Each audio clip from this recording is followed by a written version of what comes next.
Quero convidar aqui o Dr. Vilmar e a Mayra, que será a mediadora,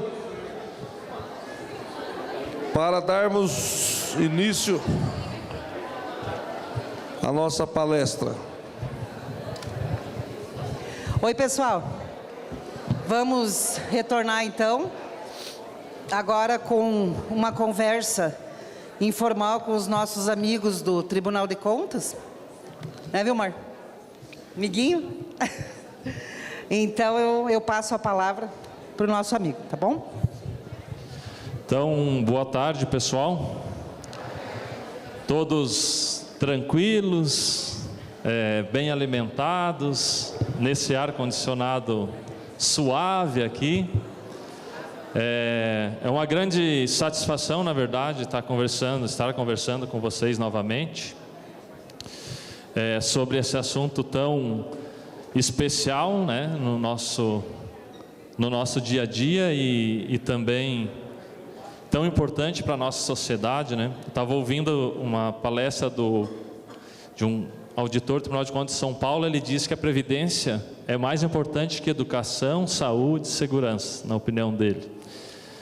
Não sei se é isso mesmo, mas se não for, está muito próximo a isso, porque a Previdência acaba impactando realmente não só quem utiliza os benefícios dela, vamos dizer assim, mas também em todos os que o cercam, né? Então, esse assunto é muito importante.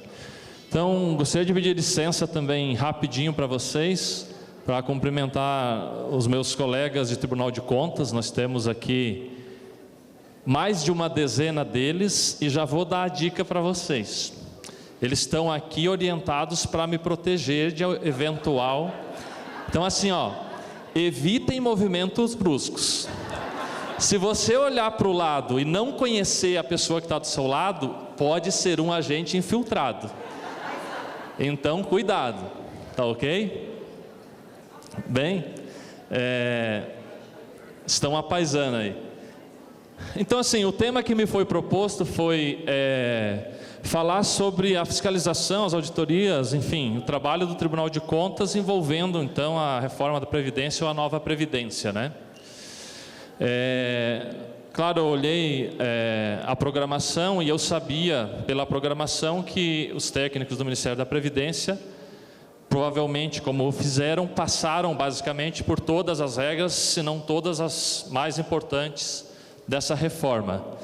Então, é claro que eu não vou passar regra por regra, porque eu estaria falando mais do mesmo, mas eu destaquei alguns aspectos, trazendo no contexto do que nós temos conversado no Tribunal de Contas, e na verdade a gente tem uma comissão formada para debater a questão da reforma da Previdência, um grupo, na verdade, de trabalho, para discutir algumas coisas.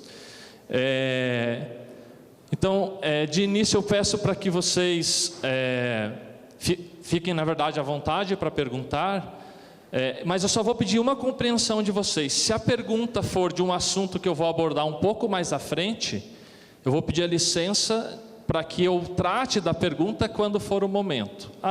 Fora isso, sem problemas, para dialogar com vocês, ok? Bem...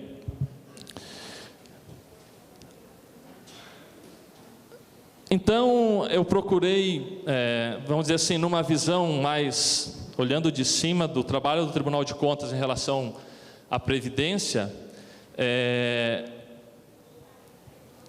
Esse aqui tem o LEDzinho aqui? Tem? Aqui.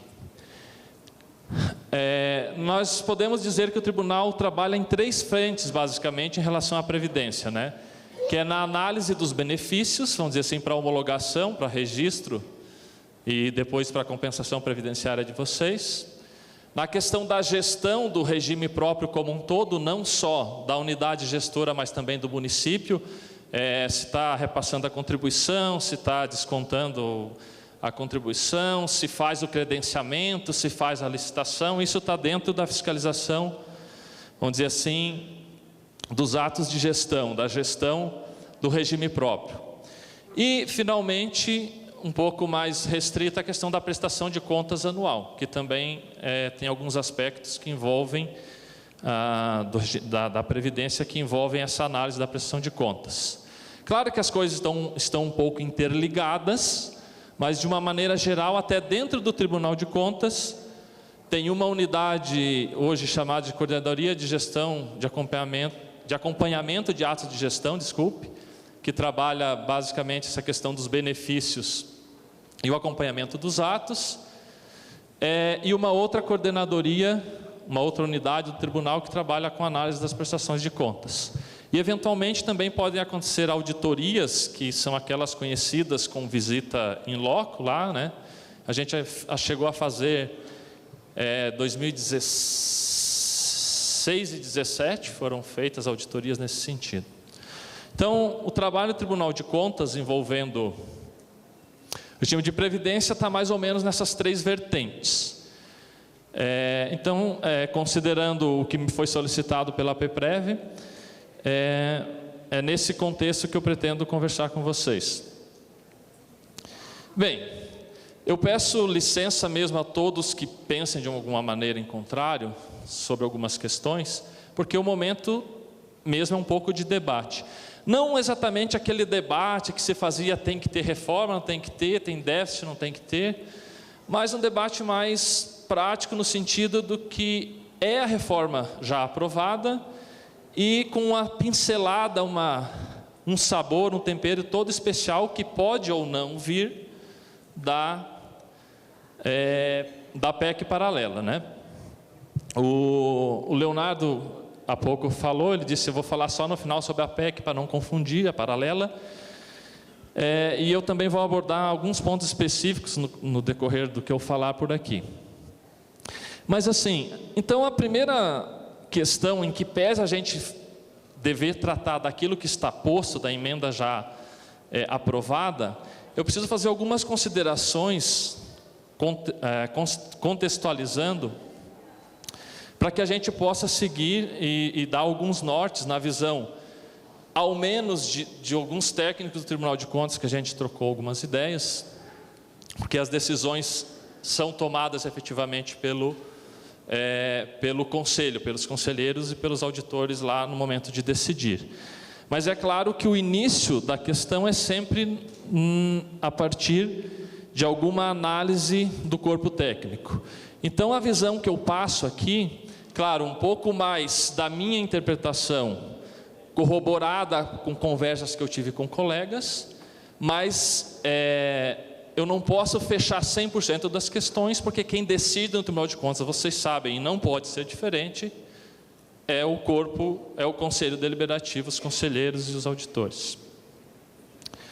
Ok, mas assim, toda reforma, toda mudança, toda alteração em qualquer campo da atividade humana, mas especialmente na Previdência e, por exemplo, tributária, que está para acontecer, ele sempre vai causar, vamos dizer assim, um alvoroço, né? Tem gente que entende que a melhor situação é A, outro B, outro C, tem até a proposta G aí, alguém falou ontem que tinha até a proposta G. Então, assim, conciliar os interesses de um tema tão importante e que envolve, na prática, 210 milhões de brasileiros, ou mais de 200 milhões, não sei exatamente qual é a população hoje, para o Congresso não é muito fácil. Qual é a implicação disso? O que se espera minimamente disso? O que se fala é que, para um país crescer, precisamos de segurança jurídica. E para mim a segurança jurídica, ela nasce a partir da congruência, tem que haver congruência naquilo que é posto, falando aqui da reforma da Previdência, da própria reforma da Previdência. Ok. Então assim, muito se fala, não, porque veja bem essa questão da idade mínima para a aposentadoria, porque lá na região Nordeste a perspectiva de vida é inferior à Sul, à Sudeste, então na verdade deveria ser uma idade mínima naquela região, outra em outra região. Não sei se é exatamente isso, pode ser, tem muitos trabalhos que defendem isso, acredito que seja verdadeiro. Ok, Isso no regime geral de previdência. Foi feito isso no regime geral para adaptar as realidades sociais regionais, vamos dizer assim? Não, que eu saiba não. Ok. Então, por que no regime próprio não pode-se ter uma norma linear para todo mundo, se no regime geral há? Porque cada município, por exemplo, tem a capacidade realmente de analisar e fazer a sua reforma de acordo com a sua necessidade / realidade? Pode ser. Então tá. Justifica? Não sei. Explica. Então, requisitos de idade, tempo de contribuição, vocês, municípios, são donos da verdade. Me chamou muito a atenção a pergunta de um colega aqui que disse: olha, meu regime é superavitário, se eu tiver que fazer a alíquota mínima, hoje é 13,80, salvo engano, vou passar para 14, vou ter que tirar dinheiro da saúde, educação, não sei o que, para pôr na previdência, sendo que eu não preciso. Verdade. A pergunta que eu faço: se o município tem capacidade, todos os municípios têm essa capacidade realmente de se organizar para a idade mínima, por que ele não tem para dizer qual é a contribuição mínima? Por que eu tenho que garantir 14% e não posso deixar livre para o cálculo atuarial me dizer qual é a minha necessidade? Então, assim, quando eu penso do sentido da segurança jurídica, eu penso na congruência do todo. E a congruência ou incongruência do todo me parece que me leva a uma certa insegurança, no caso jurídica. Por quê? Então, por que os municípios não podem decidir sobre a contribuição e tem que ter no mínimo 14%? E tem que ter, porque está na norma.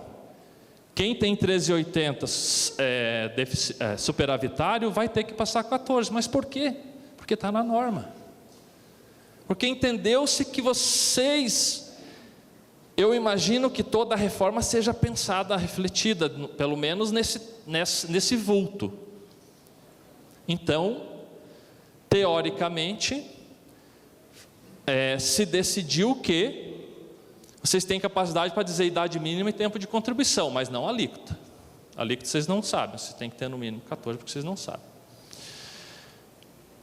Então, assim, essa questão eu estou colocando porque a gente sente, meio que ouve assim, quase que um desespero para que se faça hoje e amanhã todas as mudanças de uma questão que é tão extensa, e por ser extensa torna-se complexa. As regras, para mim, de certa forma, se eu ler cada uma, fazer uma interpretação lá gramatical, literal, elas estão lá postas, elas são de certa maneira clara, com algumas exceções. O problema é, nós estamos falando de um sistema. E o sistema não pega uma ponta isolada, não pega a ponta da contribuição isolada da ponta do benefício. É um conjunto das coisas, eles têm que combinarem. Eles têm que ter o mesmo tratamento. Aliás, se fala tanto de isonomia, buscar a isonomia entre os regimes, porque o regime geral é regime próprio, servidores são a classe privilegiada, tem que exterminar servidores da face da terra. Quase que eu vejo uma campanha assim, né? No serviço público. Ok. Mas aí quando eu olho para esse tipo de questão, eu não vejo essa mesma congruência. Então, por que os municípios não pode ter uma regra linear para os municípios e manter o sistema de uma maneira mais, vamos dizer assim, mais equilibrada no contexto nacional, já que para o regime geral o contexto é nacional e não está levando em conta a realidade regional. Bem, essa é uma primeira reflexão, me desculpem os que imaginam ou pensam o contrário, que me permite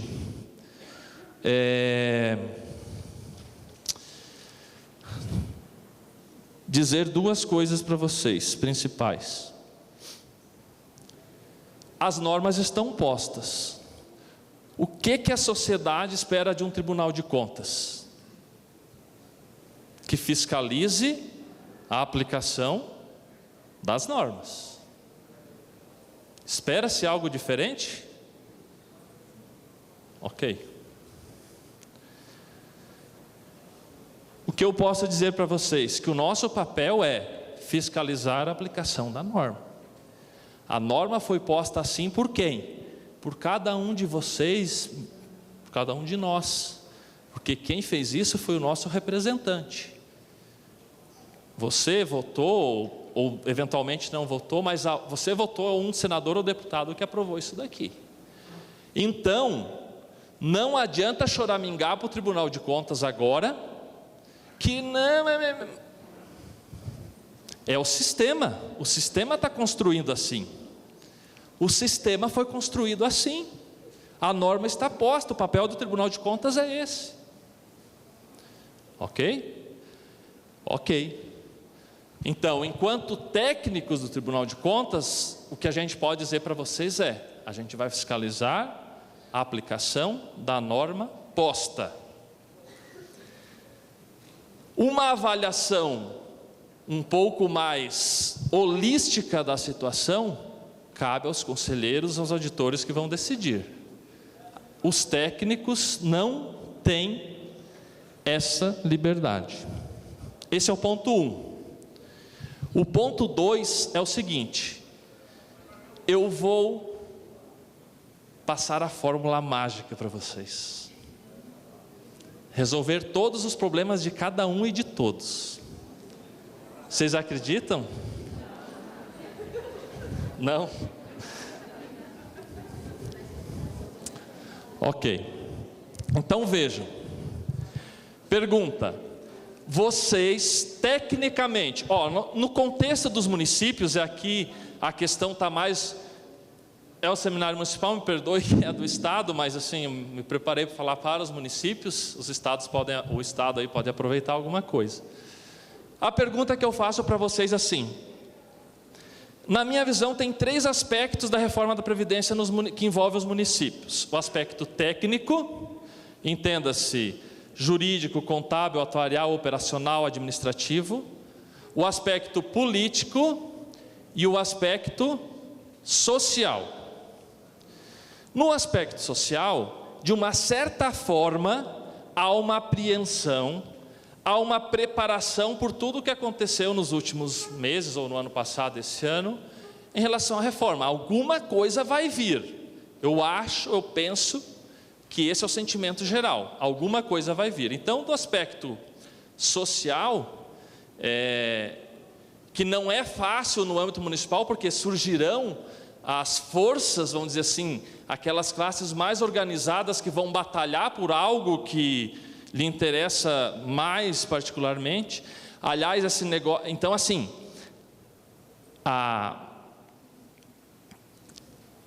o fecho da questão, conciliar todos os interesses, a questão social, mesmo assim não vai ser fácil para vocês.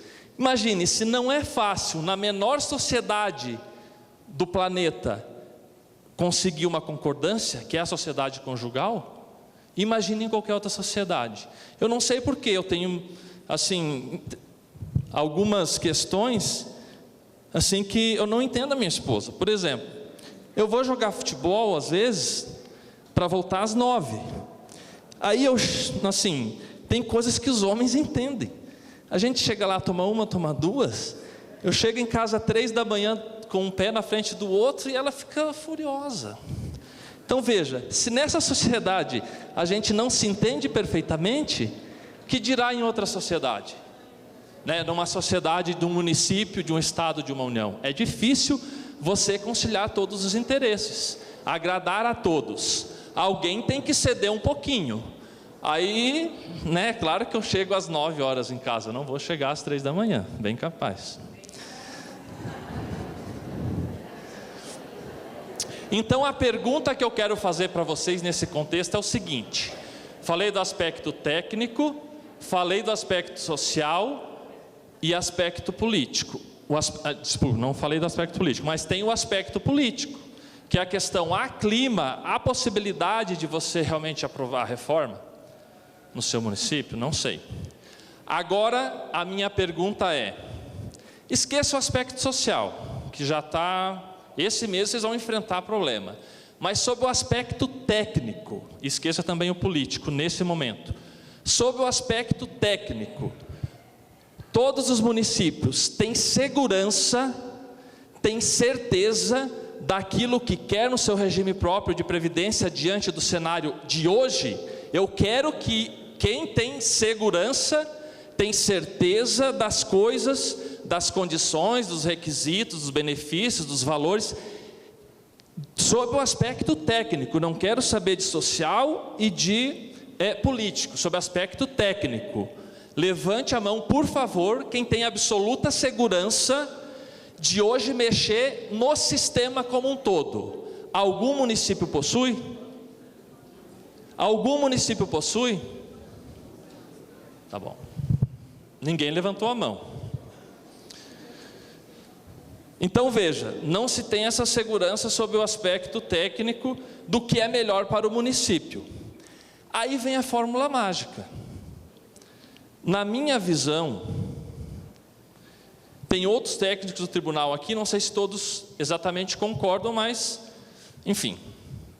Na minha visão, a fórmula mágica é o seguinte: agora, os municípios poderiam, deveriam fazer somente as alterações necessárias, obrigatórias. Trabalhar tecnicamente a reforma por um período que entenda razoável, e quando tiver seguro tecnicamente, levar para o campo político. Porque o campo social vocês vão ter embates, sem dúvida. Se ninguém levantou a mão, se ninguém tem a segurança do aspecto técnico, vocês vão levar agora para o aspecto político no ano de eleição, onde hoje se trata das pré-candidaturas? Porque vejam, se vocês fizerem uma reforma que vocês não têm segurança do que querem sobre o aspecto técnico, daqui a um tempo vocês vão ter que passar pela reforma nova, fazer outra reforma lá no seu município. Será que é o momento? Então a fórmula mágica é: façam agora aquilo que obrigatoriamente vocês têm que fazer. Estudem, avaliem, e no momento que tiverem segurança, tratem da reforma como um todo. Pronto. Posso ir embora? Mas a fórmula é mágica.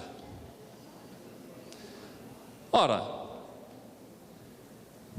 nesse ponto, esclarecendo a fórmula mágica, e eu desafio agora, eu vou fazer uma pergunta na sequência, mas a fórmula mágica envolve duas alterações que vocês têm que fazer: alíquota e pagamento dos benefícios.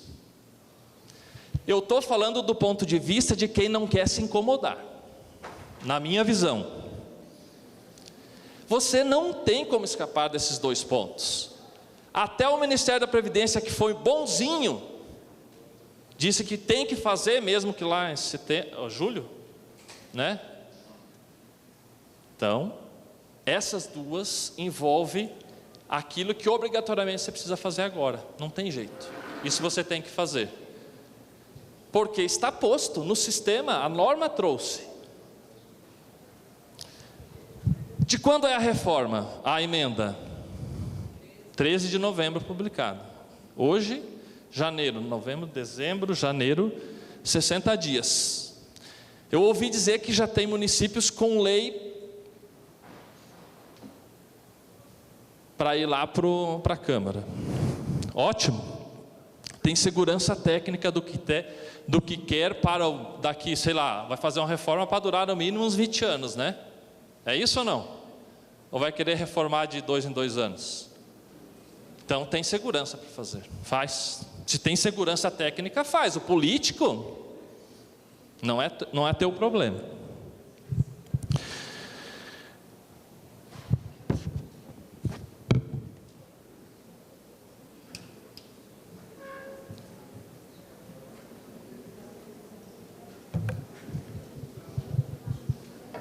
Pergunta: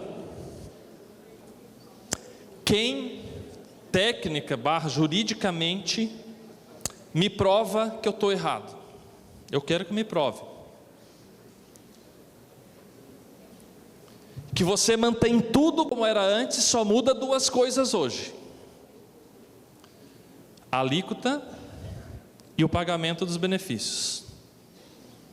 Vamos lá, estou esperando, mas tem que ser tecnicamente mediante as normas lá da emenda, senão não vale. Vamos lá, 30 segundos.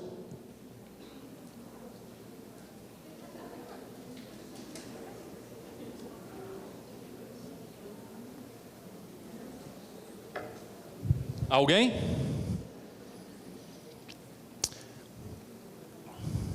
É isso. Você pega o quadrinho lá do Ministério da nota técnica do Ministério da Previdência e você vai ver quais são as normas de aplicabilidade imediata. Vocês têm que aplicar, mas vocês não precisam aprovar nada para aplicar. Você tem que cuidar do acúmulo? Tem. Você tem que demitir / exonerar na verdade, mas daí é no regime geral. No regime próprio também, claro. Quem aposentou? Tem. O que mais que tem, gente? Vamos lá, que é aplicabilidade imediata.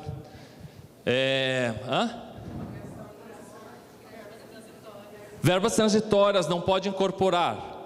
Isso está lá. Você não precisa fazer nada, é só aplicar. Você tem a norma te amparando. O que você precisa de norma hoje, obrigatória, para não ser penalizado, para não chegar um ofício assinado por mim, que na verdade hoje sou coordenador de execuções cobrando uma multa, não é? Você precisa fazer isso. Na minha visão, eu quero que vocês me digam que eu estou errado. Estou esperando ainda. Daqui a pouco acaba.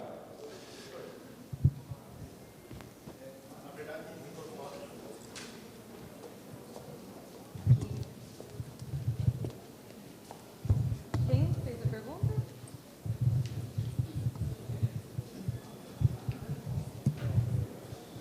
Doutor, só para a gente refletir aqui, essa mudança constitucional, ela trouxe a necessidade de equilíbrio atuarial e financeiro.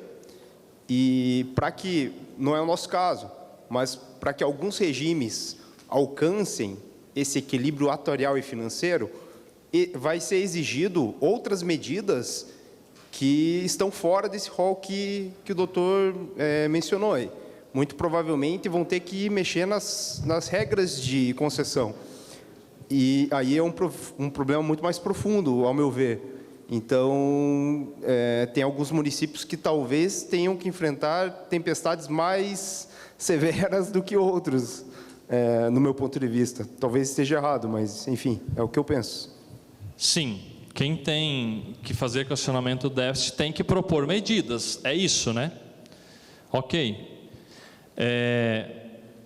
Hoje, até 12 de novembro, quem tinha déficit tinha que propor medidas de equacionamento, certo? As medidas de equacionamento vêm a partir do estudo atuarial que você fez, que diz qual é o teu déficit, e você vai propor quais são elas, ok? Na nova Previdência, me parece que continua a mesma. Você tem um déficit, você tem que propor medidas.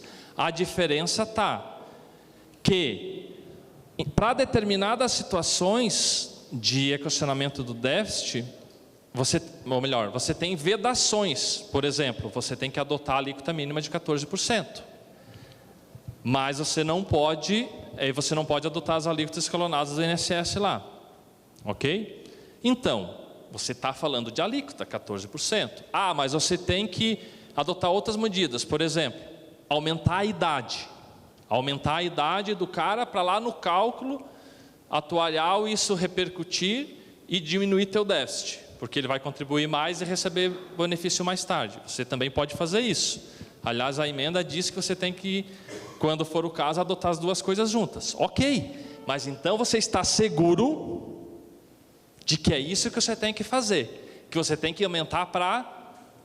Quem que propôs 70 aqui? Tem que aumentar para 70. Você está seguro, é o que eu falei.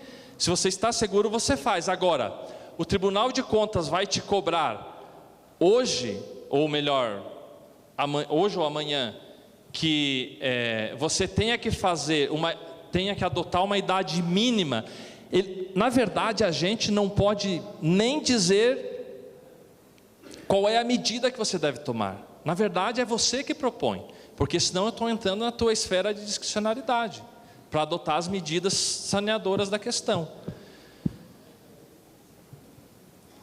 Me parece que mesmo assim, continuo com essa opinião, de que hoje você precisa apenas as duas coisas, a alíquota mínima e a questão do pagamento dos benefícios. Vamos em frente. Então, assim,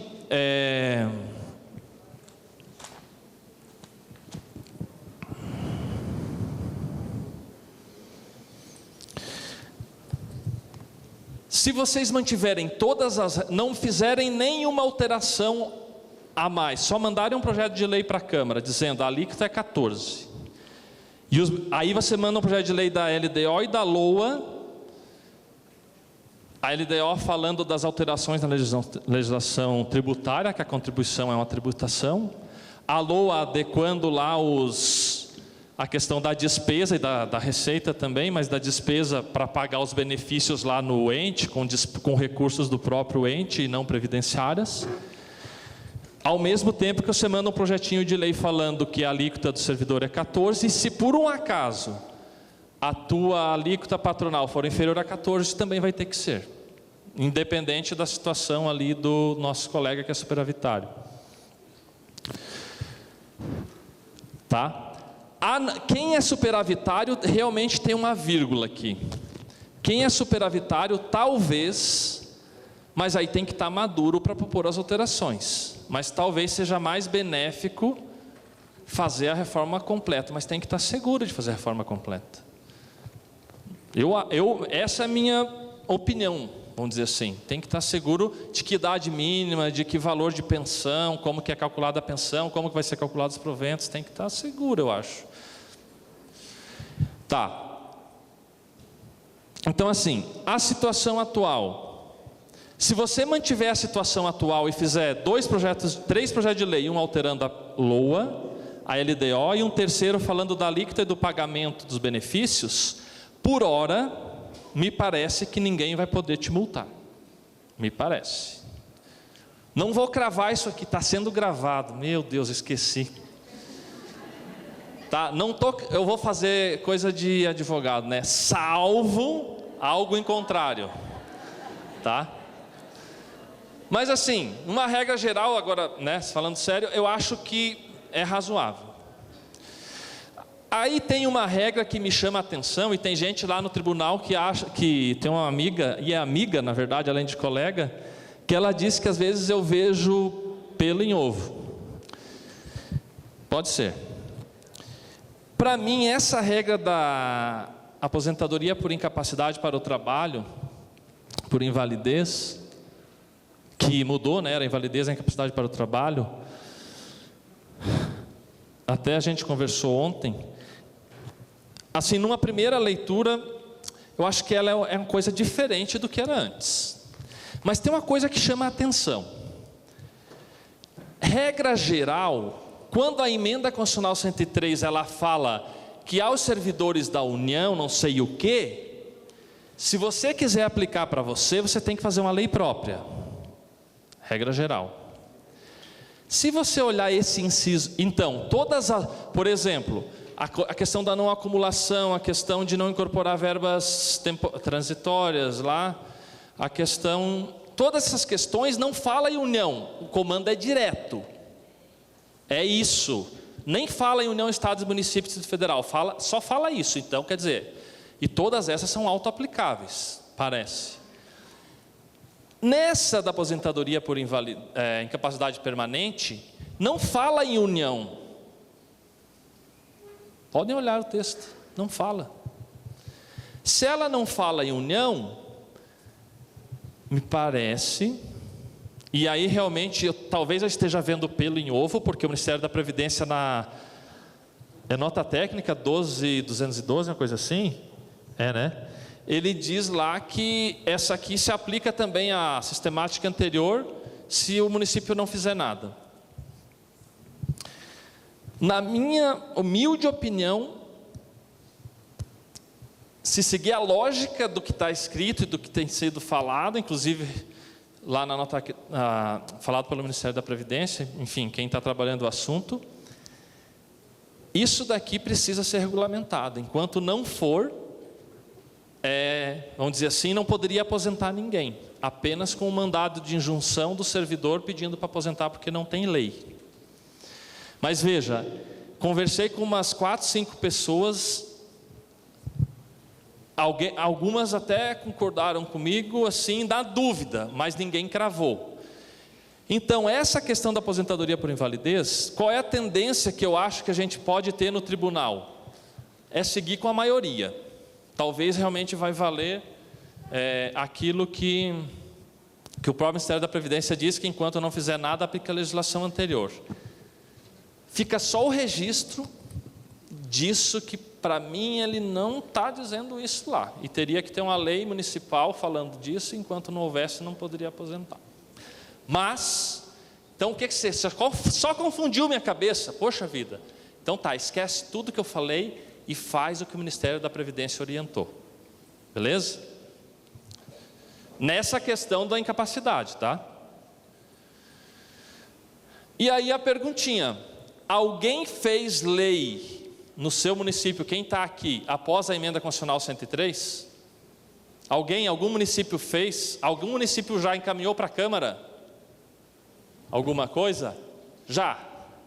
Oba, conte um pouquinho qual foi a extensão desse projeto de lei, bem rapidinho assim, o que ele tratou, só um pouquinho.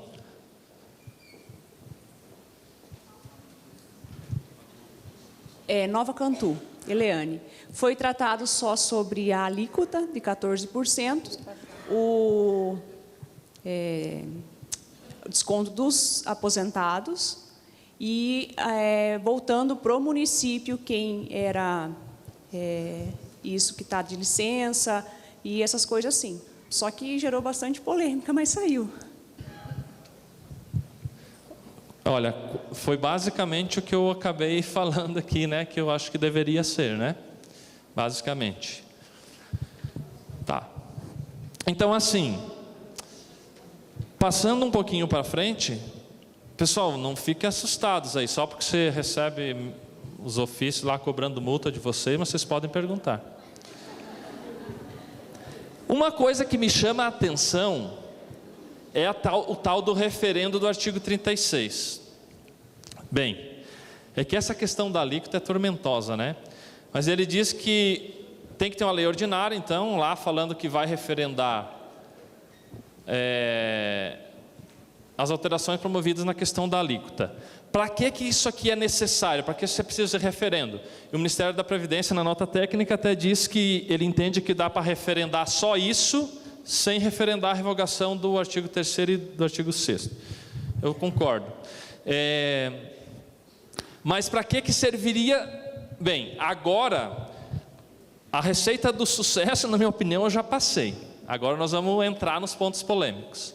Qual é a receita que me parece que primeiro, se você tem segurança do que você quer, em relação a todo o contexto da reforma, faça a sua reforma, vá em frente, vai ser feliz.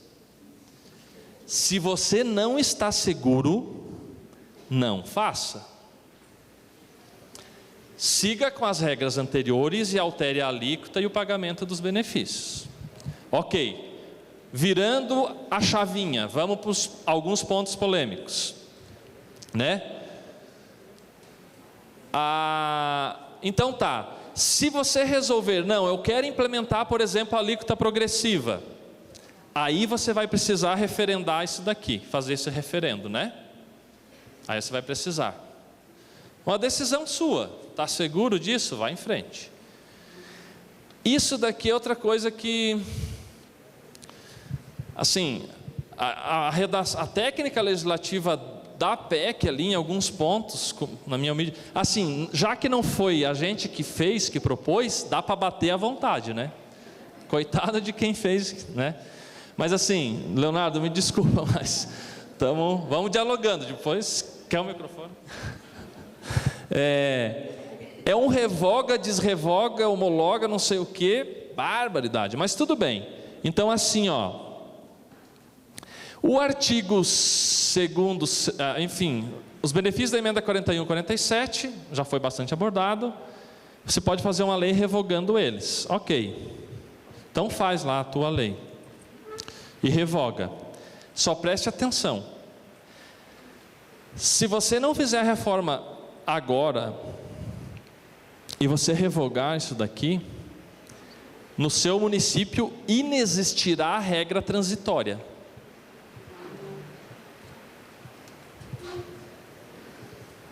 Ok? Se você revogar agora o artigo, referendar a revogação desses artigos da Constituição, que trata dos benefícios transitórios, e não fizer nenhuma outra previsão, o seu município não terá regra transitória. Certo?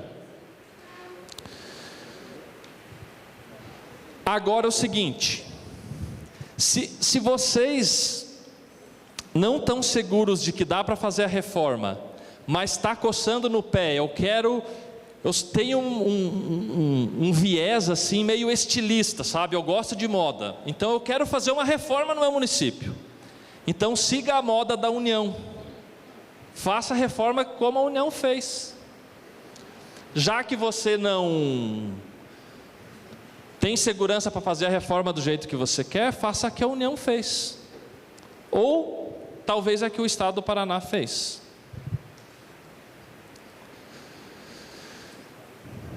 Então assim, as regras de transição, se houver referendo, na verdade eu acabei já falando,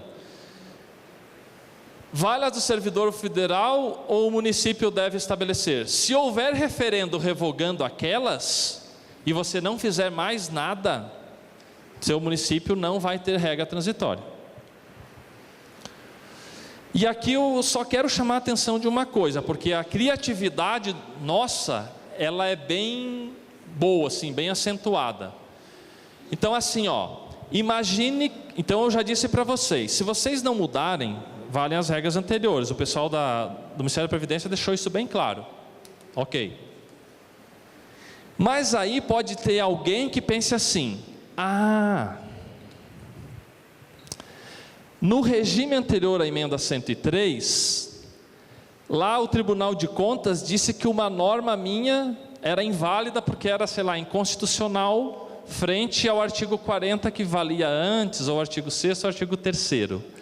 Agora eu vou fazer o seguinte, eu vou revogar o artigo 3º, o artigo 6º, e o artigo 6º, artigo 3º, e daí vai valer aquela minha norma que antes era inconstitucional, porque agora foi revogada aquelas normas, então vai voltar a valer aquela minha norma de 1985, e é tudo que eu quero. Obviamente que não, né, pessoal? Isso não vale, porque aquela norma foi revogada, e a repristinação, ou seja, o renascimento de uma norma que foi revogada, ele só é válido se ocorrer de forma expressa. Então eu teria que ter outra lei no meu município dizendo, você poderia fazer a previsão, ou dizer lá que o artigo 6º daquela lei de 1975 é referendado agora. Poderia fazer isso, mas daí teria que ser expressamente. Então não renasce aquilo que estava morto. Então, em relação às normas municipais, vamos dizer assim, só aquilo que vem para a não revogação das normas constitucionais, ela significa a continuidade da validade daquela que já não vale mais para a União. Confuso, né? Ou seja, se vocês não fizerem nada, continua como estava. Beleza? Reforçando mais uma vez. Ou seja, a prospecção do regime até então vigente. Ele continua valendo até você dizer e propor a tua lei lá dizendo que não vale mais. Então, ainda falando da questão dos benefícios e atuação do Tribunal de Contas, sim, um viés é a questão da apreciação da legalidade de registro para fins de homologação lá, para fins de compensação previdenciária, nossa atividade em relação aos benefícios, onde a gente analisa a legalidade para fim de registro. Utilizamos o maravilhoso, sensacional, espetacular, o melhor de todos, SIAP, para isso. Não, por que isso?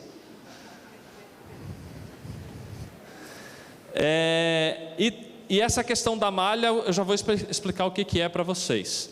Assim, gente do céu, se vocês resolverem dar uma de estilista de moda e começar a inventar norma à torta e à direito, nós estamos... Nós todos aqui, porque sabe quando que nós vamos conseguir analisar os benefícios de vocês para homologar? Eu não, vocês sabem? Tá bom, fica o recado. Assim, voltando aqui, em relação ao SIAP, em 2000 salvo engano, as idealizadoras do SIAP estão aí, hein? Olhe para o lado, se você não conhecer a pessoa, pode ser ela. Eu estava no meio. Assim, eu entrei nesse negócio em 2014, ou 2015, nem lembro mais. Mas as ideias do SIAP começaram a nascer um pouquinho antes. E a questão era, o tribunal demorava muito para julgar, para homologar as aposentadorias, porque a gente tinha que ficar analisando uma a uma, no papel, uma a uma, assim. A gente nem conseguia fazer os cálculos e tal. Então, não, precisamos de um sistema, estamos na era da informática, precisamos de um sistema. Aí, quando começou o SIAP, 2013, 2014, foi falado assim, gente, não vamos fazer o SIAP, vai vir o E-Social lindo, maravilhoso, vai resolver todos os nossos problemas, não precisa SIAP. Aí alguém disse, por sorte, eu acho que por ali vencia o primeiro prazo do E-Social e prorrogaram. Acho que foi uma coisa assim. E alguém disse assim, cara, esse E-Social não vai sair para o serviço público. Pergunto, o serviço público tem E-Social hoje? Leonardo, está aqui o Leonardo? Não, já saiu. Não. Se a gente estivesse esperando o E-Social, estaríamos até hoje. Qual é a realidade do SIAP? Nós estamos automatizando todas as regras, assim, quase todas. Então, mas para isso a gente precisa que o quadro de verbas, o cadastro de verbas e de cargos de vocês esteja redondo, assim como as informações da folha correta, o histórico funcional ok. Então a gente está verificando isso, e à medida que elas estão corretas, a gente vai liberando aquela situação específica para rodar automaticamente no sistema. O problema é que tem uns errinhos de cadastro, blá, blá, blá, blá, blá, blá, outras leis meio duvidosas, e isso tem tomado um tempão da gente. A gente não está conseguindo, claro, está analisando, está tocando, mas é bastante probleminha que tem que resolver antes de colocar, rodar automaticamente a análise. Porque não pode rodar automaticamente a análise se tem alguma coisa errada nos cadastros, porque daí a análise também vai ser equivocada. Então assim, mas o processo está bem adiantado já, acreditamos que se vocês não inventarem moda, muito em breve, assim, o projeto do SIAP é para que todos os benefícios regulares, quando tiver tudo automatizado, seja homologado, assim, entrou na verdade, se não tiver errado, no mesmo instante ele é homologado no sistema e em uma semana está saindo a publicação no Diário Oficial, 2. Mas precisa estar redondo, enquanto não estiver redondo não dá para fazer. Então a perspectiva é boa, porém, se começar a inventar moda, aí vai dar problema. Ok, O que é essa questão da malha, então? A malha, vamos dizer assim, também é um sistema eletrônico em que a gente fiscaliza algumas informações que são fiscalização com base em dados informatizados. Então, por exemplo, coisas que são passíveis de fiscalização dessa maneira, a acumulação, a questão do teto, a questão do vínculo, se foi desligado ou não. Isso, então, é fiscalização que já foi realizada e deve continuar sendo, e outras que não foram ainda, devem ser implementadas no decorrer desse ano e do próximo. De alguma maneira, claro, envolve a questão previdenciária aqui. Aí eu já passo para a questão da gestão do sistema previdenciário. A fiscalização do Tribunal de Contas, hoje, a perspectiva para os próximos, para esse ano, para em breve, é trabalhar um pouco com repasses, com parcelamentos, com investimentos, né, aplicações e outros atos de gestão. Estou assustado. Não tem pergunta? Ou eu assustei demais, doutor? Será? Então, assim, repasse. Envolvendo a entidade RPPS, então, se a entidade não repassa, não é o gestor do RPPS que tem que pagar o, entre aspas, pato, né? Agora, se a unidade da RPPS não recolhe a sua própria, lá dos seus próprios colaboradores, aí é ela. A questão das alíquotas, já vamos entrar um pouquinho mais nelas. A questão dos encargos, que é quando você atrasa, é um pouco comum assim o município atrasar o repasse e não calcular e pagar os encargos. Então a gente fiscaliza. E a questão da base de cálculo também acaba entrando na questão, envolvendo, né, a questão dos repasses de uma maneira geral. Então, os parcelamentos. Bem, em relação às alíquotas aqui, eu tenho que fazer uma paradinha aqui nas alíquotas novamente. Veja, aqui tem um impacto da reforma paralela na minha visão, que é o seguinte: se você resolver fazer além, não só estabelecer a alíquota de 14%, mas se você quiser referendar lá o artigo 149 para poder cobrar a alíquota progressiva, aí você vai poder cobrar a alíquota progressiva, 7,5% até %, lá as alíquotas do INSS. Não, desculpe. Quem tem superávit pode adotar as alíquotas do INSS.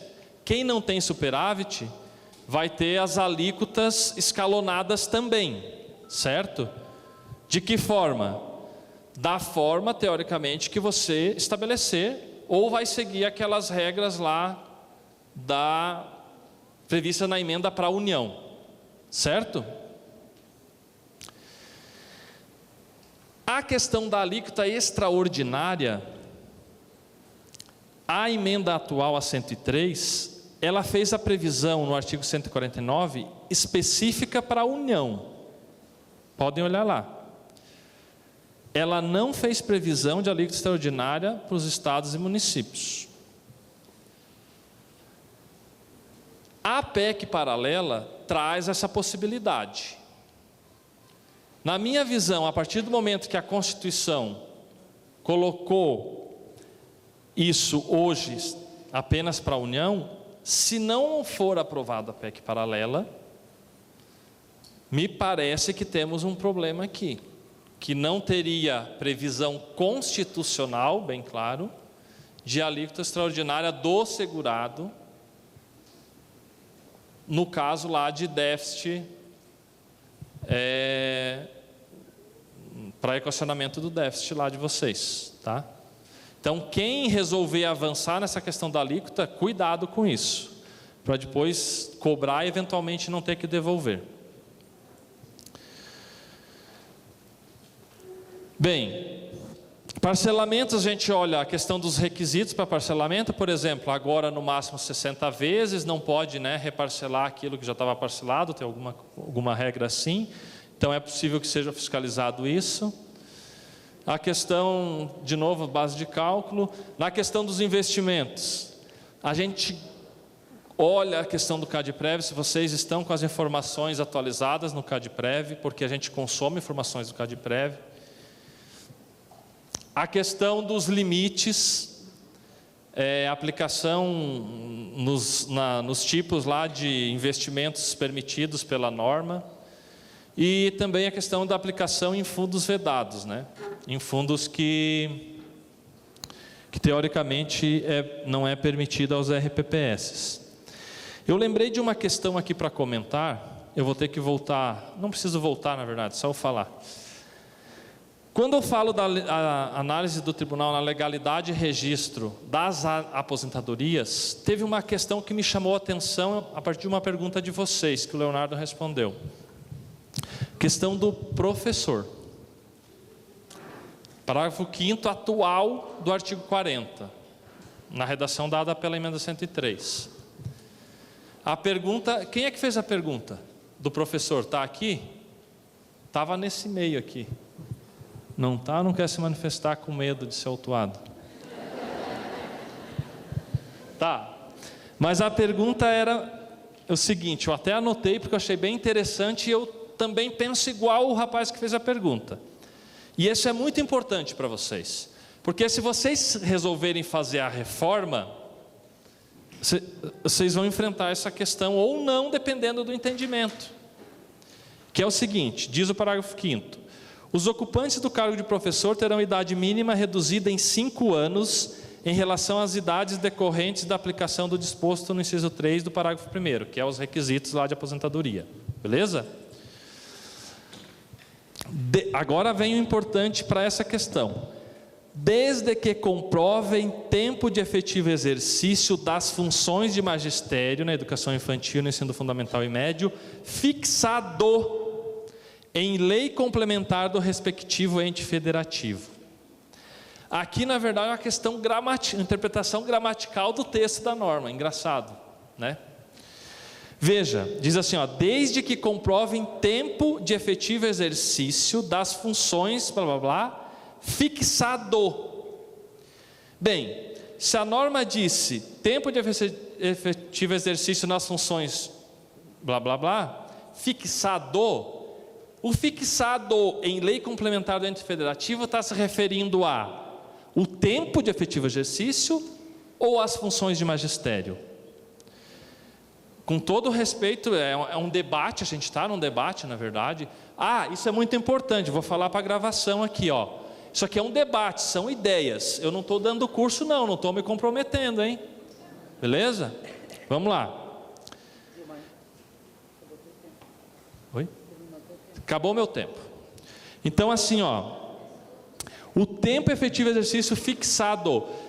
Me parece que se a Constituição estivesse referindo às funções de magistério e ao tempo, ao mesmo tempo, se fosse só as funções de magistério, teria que ser fixadas em lei complementar. Se tivesse se referindo ao tempo de efetivo exercício, o tempo e as funções, os dois ao mesmo tempo, deveria dizer, médio, fixados. Uma questão gramatical que me parece que leva a uma interpretação que eu concordei com a pergunta que o rapaz fez antes. Então, qual é a minha interpretação? É de que o município vai tratar do tempo de magistério, das funções, na minha interpretação, não. O Leonardo claramente disse que o município vai tratar das funções também. Bem, o Ministério e o Tribunal quase não divergem, né, pessoal? Então tá tranquilo, só essa divergência. O conceito de função de magistério está lá na Lei de Diretrizes e Bases por uma emenda de 2006 e já tem uma ADI e um tema do STF dizendo qual que é o conceito. Muito bem. Concordo. Alguma observação em relação a isso?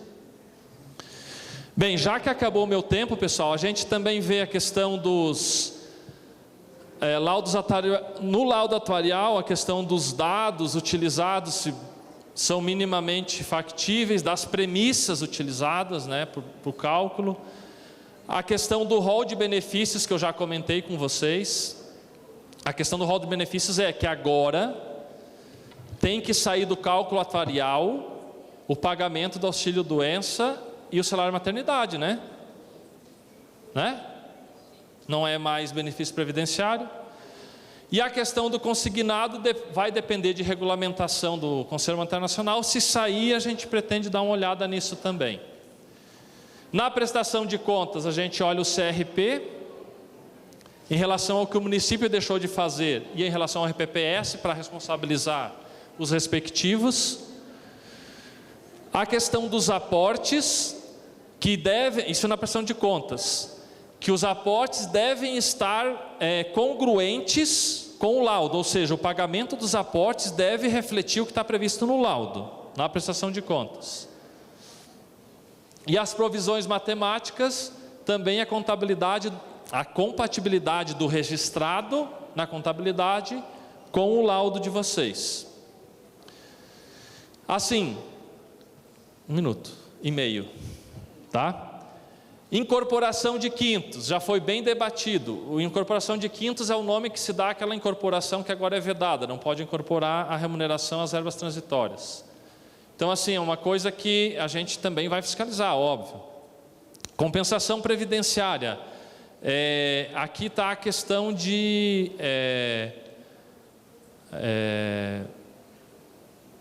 homologação dos benefícios para compensação previdenciária, então a gente faz a homologação. Previdência complementar, isso aqui eu esqueci de comentar lá. Será que é bom fazer uma reforma agora, sem prever a reforma complementar, que é obrigatória daqui a 2 anos?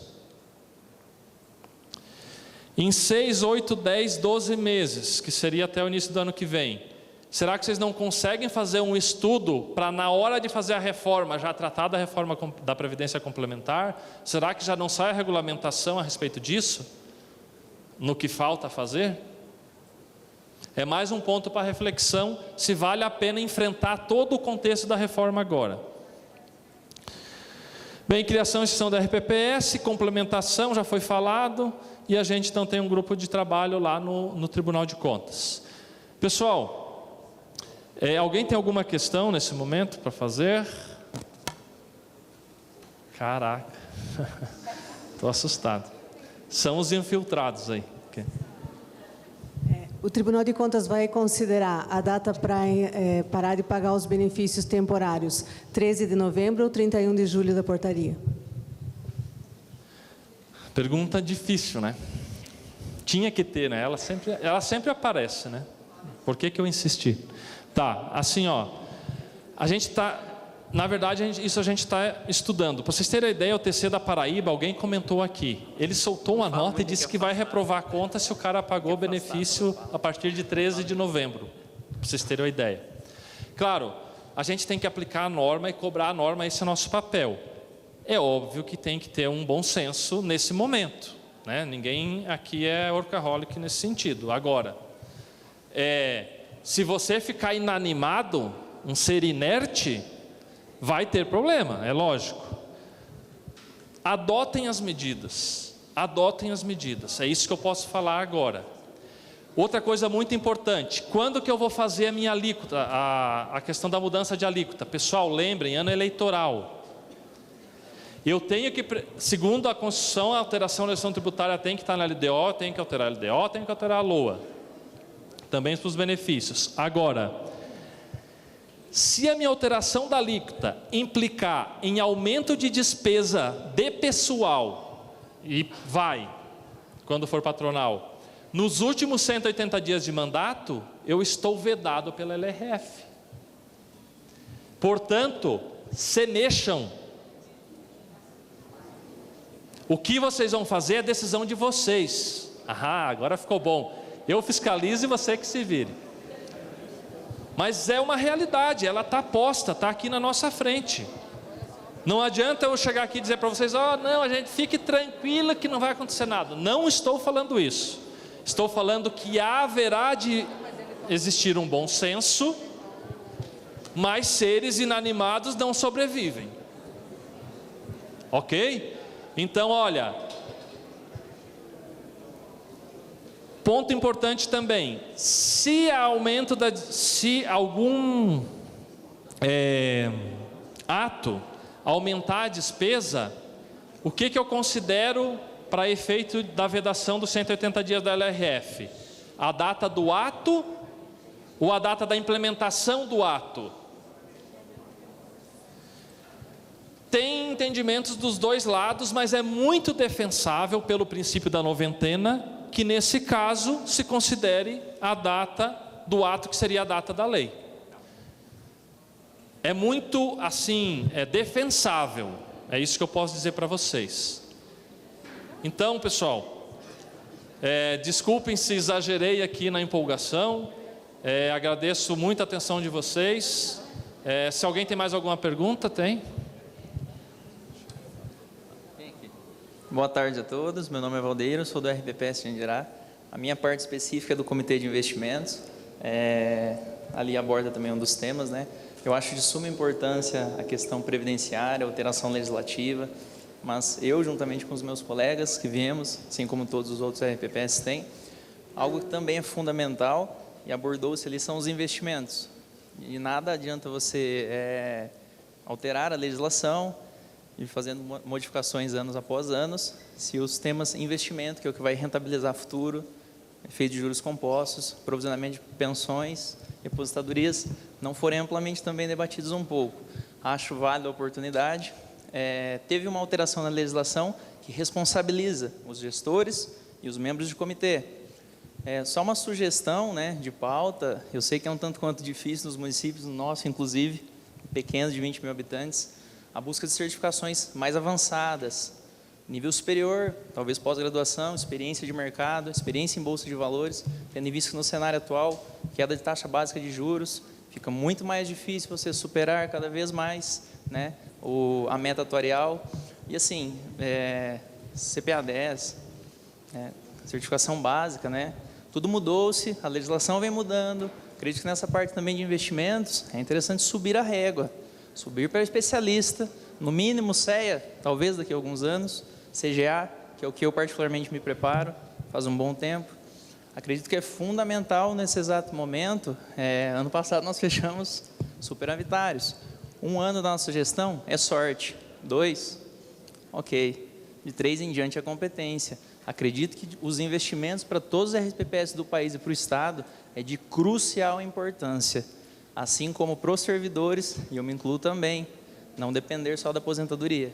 Previdência privada, seja instituições financeiras ou pública, pessoal, cunho pessoal, reorganização financeira e aplicabilidade, não só no RPPS, na vida pessoal de cada servidor também.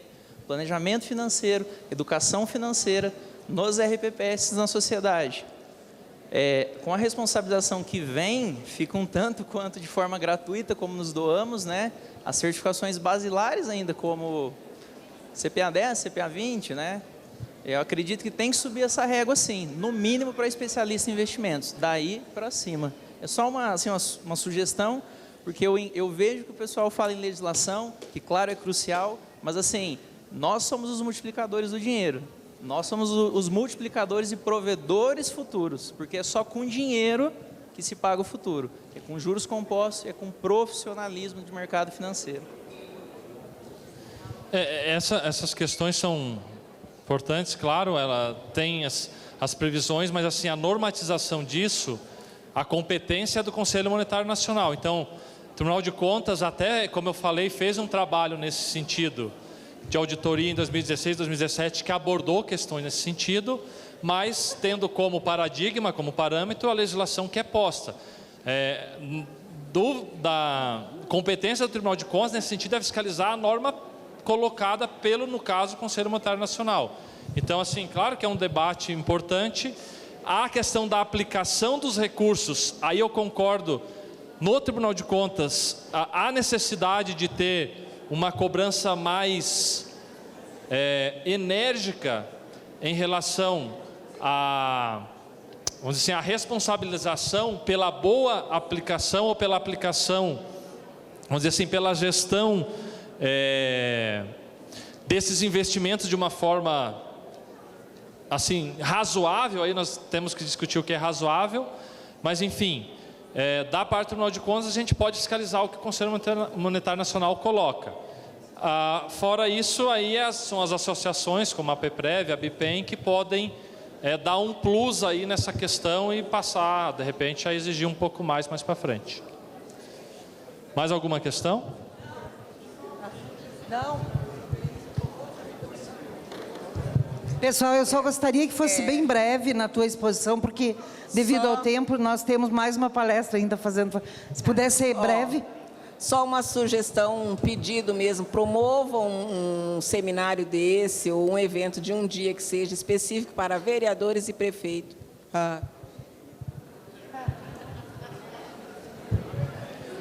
Eu peço para vocês, promovam. A gente vai. Obrigado.